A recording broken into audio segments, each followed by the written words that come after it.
ओम नारायण नारायण नारायण। जरा सोचिए, 150 किलोमीटर प्रति घंटे की रफ्तार वाला तूफान 100 टन के पेड़ को उखाड़ फेंकता है, लेकिन क्या वो तूफानी हवा हमें दिखती है? नहीं। दुनिया की सबसे बड़ी ताकतें अक्सर अदृश्य होती हैं, ठीक वैसे ही जैसे सच्चा ज्ञान। आज हम बात करेंगे ज्ञान के ऐसे रहस्यों की जो हमारी सोच को बदल सकते हैं। हम जानेंगे कि ज्ञान कितने प्रकार का होता है, कैसे साधारण जानकारी से परम सत्य यानी ब्रह्म ज्ञान तक पहुंचा जा सकता है, और इसमें ईश्वर की कृपा का क्या महत्व है। क्या आप उस अदृश्य शक्ति को समझने के लिए तैयार हैं जो आपके जीवन को बदल सकती है? वीडियो अगर आपको पसंद आए तो लाइक ज़रूर करें, और ऐसी ही ज्ञानवर्धक बातों के लिए चैनल को सब्सक्राइब करके बेल आइकन को दबाना ना भूलें। तो ज्ञान के मुख्यतः 4 सोपान हैं। अब आप जानेंगे कि आप अपने आप को एनालाइज कीजिए कि आप किस सीढ़ी पर हैं। तो क्या आप जानते हैं कि हम जो कुछ भी जानते हैं वो सब एक जैसा नहीं होता। ज्ञान के मुख्यतः 4 प्रकार माने गए हैं, और इन्हें समझना आत्म खोज की पहली सीढ़ी है। पहला है विपरीत ज्ञान, जिसको भ्रम का जाल भी कहा जा सकता है, यानी वस्तु को अवस्तु समझ लेना, कुछ का कुछ समझ लेना, जैसे अपने आप को नाशवान शरीर समझ लेना। ये विपरीत ज्ञान ही सारे भ्रमों की जड़ है, और यही हमारे दुखों और बंधनों का मूल कारण है। क्या आपने कभी सोचा है कि हम कितनी चीज़ों को गलत समझते हैं? दूसरा साक्षात ज्ञान, इंद्रियों का अनुभव, यानी साक्षात आँखों के सामने, अपनी आँखों से देखकर, कान से सुनकर, नाक से सूंघकर, त्वचा से छूकर या जीभ से चखकर जो जाना जाता है वह साक्षात ज्ञान है। जैसे हाथ में रखा हुआ फल। लेकिन याद रखिए, यदि किसी भी वस्तु का साक्षात ज्ञान होता है, वह वस्तु परिवर्तनशील होती है, मरण धर्मा होती है, जड़ होती है और अंततः मिथ्या होती है। हमारी इंद्रियां सीमित हैं और उनका ज्ञान भी। उसके बाद है परोक्ष ज्ञान, जो दूसरों से सुना हुआ, यानी जो दूसरों से सुनकर जाना जाए। किसी भी बाहरी वस्तु के बारे में सुना हुआ ज्ञान तब तक उसका साक्षात अनुभव ना हो, वह केवल एक जानकारी है, सच्चा ज्ञान नहीं है। हाँ, अगर कालांतर में टाइम के अनुसार हमने स्वयं अनुभव कर लिया तो वह ज्ञान बन जाता है। लेकिन जब बात स्व वस्तु, अपनी चीज़ यानी आत्मा की आती है, तो परोक्ष ज्ञान भी महत्वपूर्ण है। आत्मा तो अदृश्य है, इंद्रियों से परे है, उसे किसी बाहरी वस्तु की तरह सीधे नहीं देख सकते। आँख से देख नहीं सकते, कान से सुन नहीं सकते, नाक से सूंघ नहीं सकते, मतलब इंद्रियों के अंतर्गत उसकी परिभाषा नहीं आ सकती। इसीलिए अपने स्वरूप का, आत्मा का ज्ञान जब पहली बार होता है तो वो परोक्ष ही होता है, किसी गुरु, संत या शास्त्र से सुनकर। अब आगे आता है अपरोक्ष ज्ञान, आत्म अनुभूति का शिखर।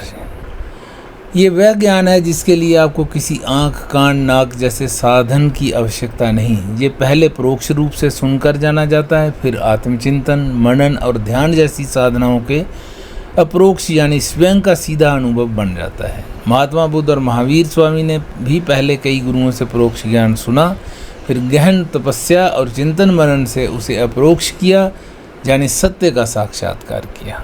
पहले सुना, उसके बाद उसका अनुभव हुआ, तो वो अपरोक्ष ज्ञान हो गया। तो ये 4 प्रकार के ज्ञान हैं। अब बात करते हैं ब्रह्म ज्ञान क्या है। अपरोक्ष ज्ञान यानी कि जब अपना जो अनुभव किया हुआ ज्ञान वो पराकाष्ठा पर पहुंचता है, तब व्यक्ति अपने वास्तविक स्वरूप को पहचान लेता है, और वही ब्रह्म ज्ञान है। ब्रह्म ज्ञान का अर्थ है ये जानना और अनुभव करना कि मैं ये मरण धर्मा शरीर या चंचल मन नहीं, बल्कि अविनाशी शाश्वत आत्मा हूँ। ये सिर्फ बौद्धिक समझ नहीं, बल्कि एक गहरी आंतरिक अनुभूति है। हमारा अस्तित्व इस छोटी सी देह तक सीमित नहीं है, बल्कि हम उस परम चेतना, उस ब्रह्म का अंश हैं।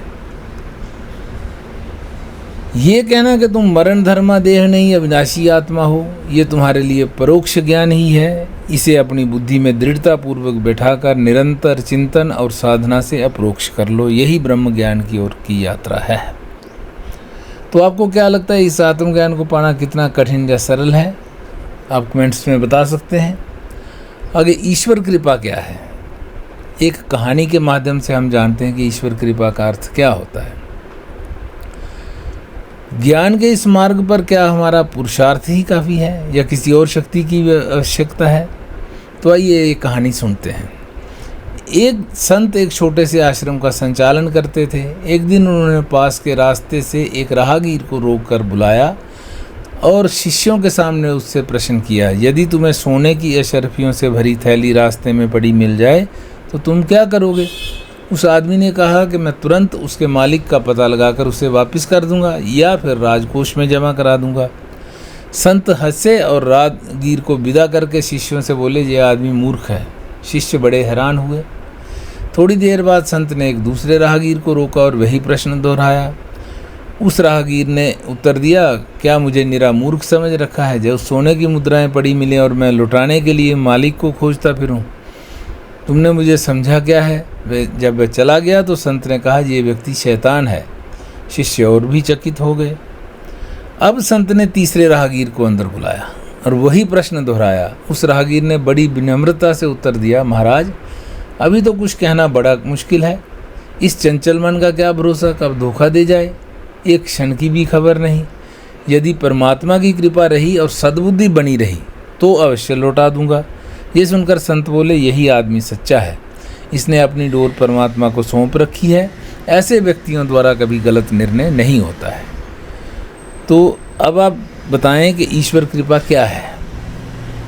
ये उस तीसरे व्यक्ति का उत्तर जो है उसमें ईश्वर कृपा छिपी हुई है। ईश्वर कृपा वह एक दिव्य सहायता है, वह आंतरिक प्रेरणा है जो हमें सही और गलत के बीच चयन करने की, सिलेक्शन करने की शक्ति देती है। खासकर जब मन लालच या भ्रम में फंस रहा हो, ये सद्बुद्धि का बने रहना है। अहंकार को त्याग कर उस परम शक्ति पर विश्वास रखना है कि वही सही मार्ग दिखाएगी। ब्रह्म ज्ञान हो या जीवन का कोई और कठिन निर्णय, ईश्वर कृपा एक अदृश्य सहारे की तरह आपके साथ काम करेगी। तो आज हमने देखा कि ज्ञान के कई स्तर हैं। भ्रम से शुरू होकर इंद्रिय ज्ञान, फिर दूसरों से मिला ज्ञान और अंततः आत्म साक्षात्कार या अपरोक्ष ज्ञान। ब्रह्म ज्ञान उस परम सत्य की अनुभूति है कि हम शरीर नहीं आत्मा हैं। लेकिन इस यात्रा में और जीवन के हर मोड़ पर, जैसा उस संत की कहानी ने हमें दिखाया, केवल अपनी बुद्धि या शक्ति पर अहंकार करना मूर्खता है। मन अत्यंत चंचल है। सच्चे अर्थों में समझदार वही है जो अपनी सीमाओं को पहचान ले और उस परम शक्ति, उस ईश्वर की कृपा पर भरोसा रखे। सद्बुद्धि और सही कर्म की प्रेरणा उसी की कृपा का प्रसाद है। यह ज्ञान और कृपा का मार्ग हमें न केवल बाहरी दुनिया को बल्कि स्वयं को भी गहराई से समझने में मदद करता है।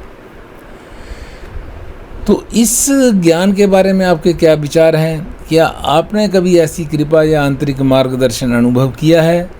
ऐसी ही गहरी और ज्ञानवर्धक बातों के लिए इस चैनल को सब्सक्राइब करना ना भूलें और इस वीडियो को अपने मित्रों और परिवार के साथ भी शेयर करें, जिससे कि और लोगों तक भी इस प्रकार का ज्ञान जो है वो पहुंच सके।